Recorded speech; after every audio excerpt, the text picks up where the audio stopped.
नमस्कार दोस्तों, आप सभी का स्वागत है यू एकेडमी में। जैसा कि आप सभी लोग जानते हैं कि मैं जो हूँ इस समय आप सभी के लिए लाया हुआ हूँ सारे वीडियो जो कि हमारे रिलेटेड हैं हमारे भारतीय इतिहास के साथ। और मैं अब जो हूँ इस समय आपके साथ डिस्कशन कर रहा था मौर्य वंश के बाद के जो हमारे आए हैं वंश आए हैं उन सब की मैं आपके साथ चर्चा कर रहा था। तो उसी श्रृंखला में मैं आज आप सभी के लिए लाया हूँ 3 वंश। एक है आपका कण्व वंश, दूसरा है चेदी और तीसरा है आपका सातवाहन वंश। ये जो हैं तीनों, ये तीनों के तीनों मौर्योत्तर वंश के हैं पार्ट। और मैं आज इनके इम्पोर्टेंट फैक्ट्स और पॉइंट्स आप सभी के साथ डिस्कस करने जा रहा हूँ। तो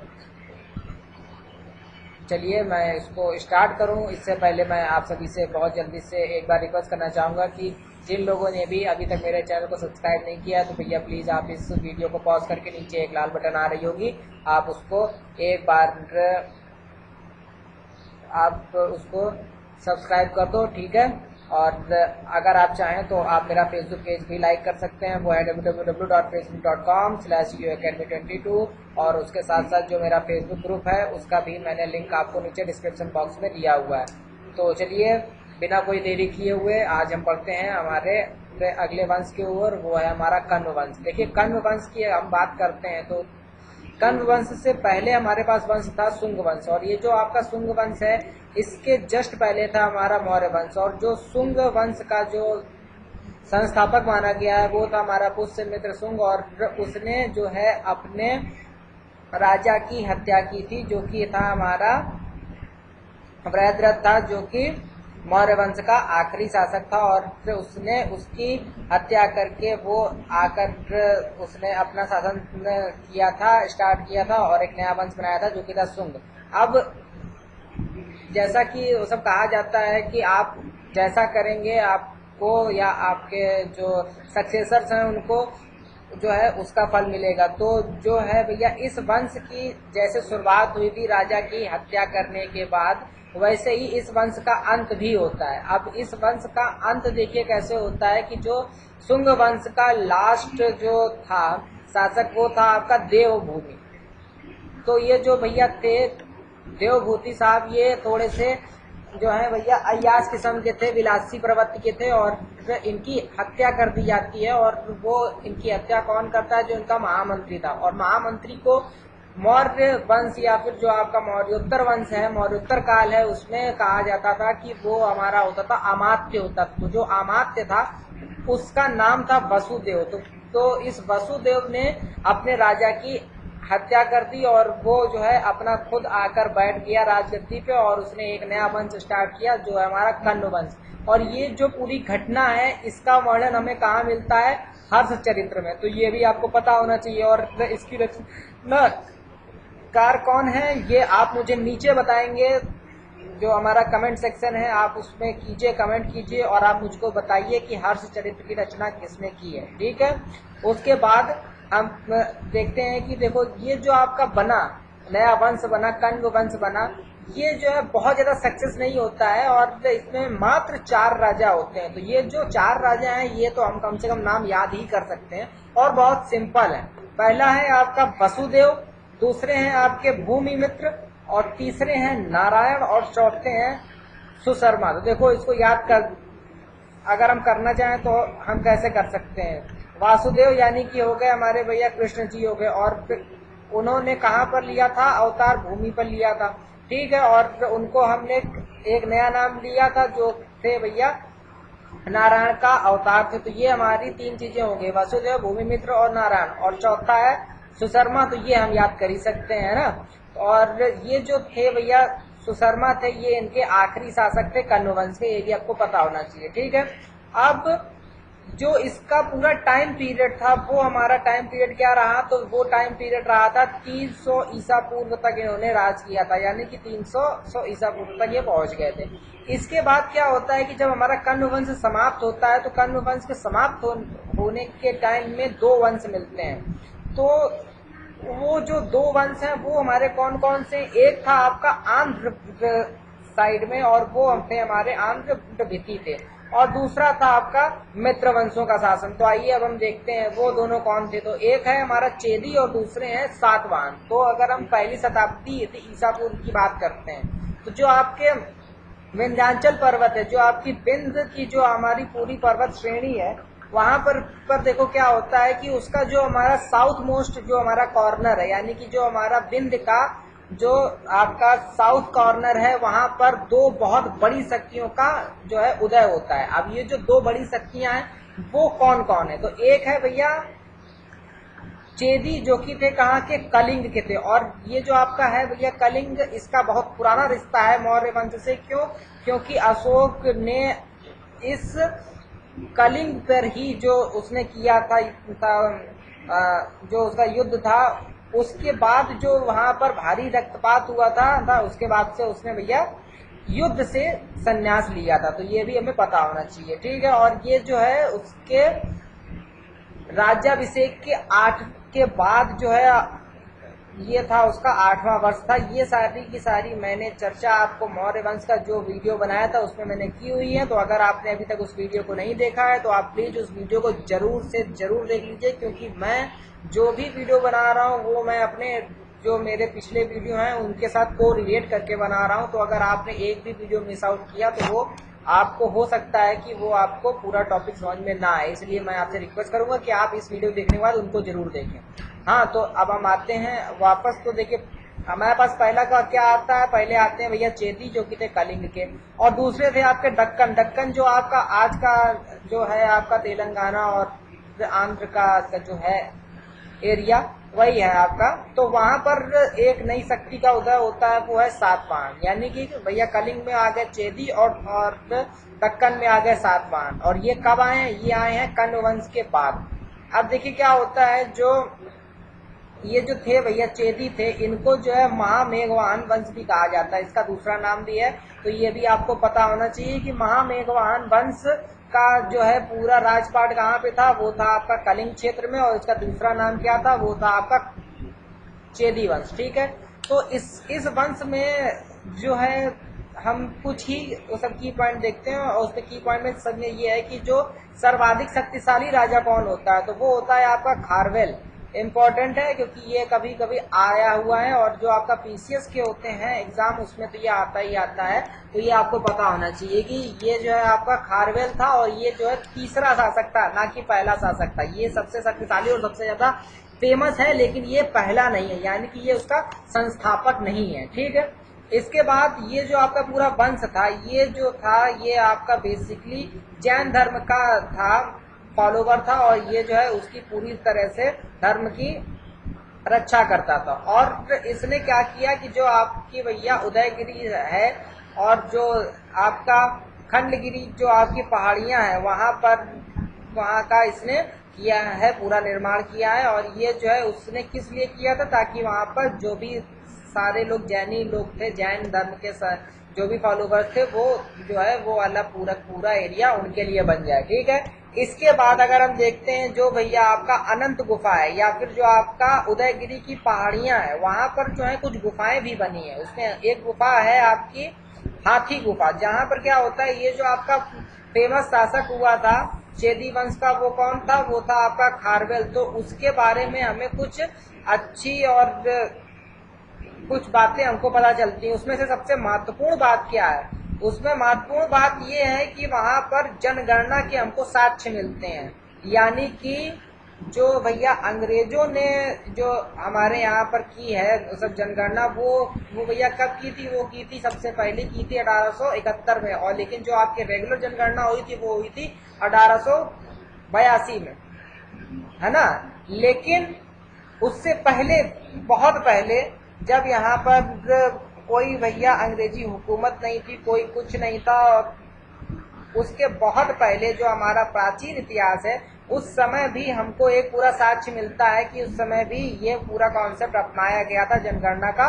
और ये किस टाइम पे होता है? वो होता है आपका खारवेल के समय में। और उस समय जो आप हुई थी भैया जनगणना, उसमें कलिंग की आबादी कितनी बताई गई थी? वो बताई गई थी 35,000। हालांकि जो है इतना डीप हमें एसएससी सीजीएल के पॉइंट ऑफ व्यू से तो नहीं जाना है, बट आपको ये पॉइंट पता होना चाहिए। एसएससी सीजीएल के पॉइंट ऑफ व्यू से अगर हम देखते हैं तो आपके लिए सिर्फ यही आ सकता है कि प्राचीन भारत में ऐसा कौन सा वंश है जब हुई थी भैया जनगणना, तो वो है आपका चेदी वंश। और वो भैया कहाँ हुई थी, वो हुई थी आपकी कलिंग में। उसके साथ साथ किस राजा ने कराई थी, तो वो था आपका खारवेल। बस यही 3 क्वेश्चन आ सकते हैं जो कि सीजीएल के पॉइंट ऑफ व्यू से हैं। बट जो भी मेरे हैं फॉलोवर्स, जो लोग इस वीडियो को देख रहे हैं, तो मैं यही चाहता हूं कि आप सबको, अगर मैं कोई इन्फॉर्मेशन कन्वे कर रहा हूं तो मैं आपको सारी की सारी इन्फॉर्मेशन बहुत छोटे फॉर्म में और बहुत आसानी के साथ कन्वे करूं, इसलिए मैंने इसको थोड़ा डीपली लिखा हुआ है। ठीक है, इसके बाद हम आते हैं भैया आंध्र प्रदेश में, जो है आपका दक्कन यानी कि हैदराबाद का साइड। वहां पर हमारा कौन सा वंश स्टार्ट होता है, सातवाहन। ये जो आपका चेदी और सातवाहन है, ये दोनों बहुत बड़ी ताकतें बन गई थी मौर्योत्तर काल की, तो ये हमें पता रहना चाहिए। देखो सातवाहन वंश जो हमारा आता है, ये बेसिकली कौन से एरिया में आता है, तो इसका एरिया देखो आंध्र प्रदेश तो होना ही होना है, तो आंध्र के आसपास का जो एरिया होगा वो इससे प्रभावित होगा। तो यानी कि आंध्र के पास हमारा पड़ता है महाराष्ट्र, वो भी प्रभावित हो गया, और प्लस कर्नाटक है वो भी हमारा हो गया।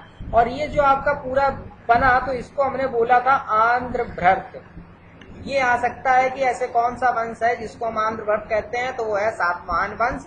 ठीक है, और इसको सातवाहन वंश कहा गया है। ठीक है, तो ये हमें पता होना चाहिए। ठीक है, उसके बाद अगर हम देखते हैं कि जो भैया हमारे प्राचीन सारे पुराण हैं, उसमें जो है इस वंश का संस्थापक किसको बताया गया है, तो वो बताया गया है सिमुक।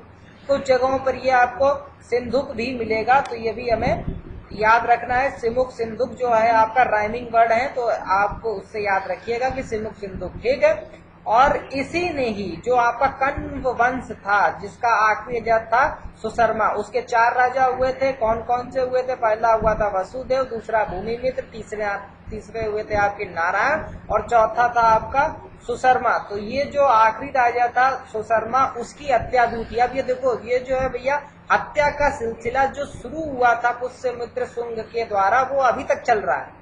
पुष्यमित्र शुंग ने मारा, चलो ठीक है। उसके बाद जो था उसका राजा था आखिरी में, उसका भी हुई हत्या। उसके बाद फिर हुई हत्या, तो है ना, तो ये पूरा प्रोसेस चल रहा है। ये पूरा चेन प्रोसेस जो कि मारते रहो भैया, राजगद्दी हड़पते रहो, तो ये कॉन्सेप्ट चलता रहा। ठीक है, इसके बाद जो सातवाहन वंश है, उसमें जो हमें मेन पॉइंट्स मिलते हैं, जो उनकी न्यूज मिलती है या जो इन्फॉर्मेशन मिलती है, वो कहाँ से मिलती है, तो वो हमें 3 जगहों से प्राप्त होते हैं। जो आपके अभिलेख हैं, या फिर जो थे उस टाइम के सिक्के जो हमें प्राप्त हुए उससे, और प्लस जो उस समय के स्मारक बनाए गए थे। यानी कि जो सातवाहन वंश है, ये हमें तीनों सोर्सेज से मिलता है, अभिलेख से भी मिलेगा, सिक्के से भी मिलेगा, और प्लस जो भी भैया जो है उस टाइम के स्मारक बने तो उससे भी मिलेगा। ठीक है, अब अगर हम बात करते हैं कि जो हमें मिले हैं अभिलेख, उसमें हमें क्या क्या जानकारी प्राप्त होती है, तो जो आपका अभिलेख है उसमें से एक है आपका नागनिका का नाना घाट। ये जो आपका नाना घाट है, ये थोड़ा सा इम्पोर्टेंट है, ये महाराष्ट्र में है।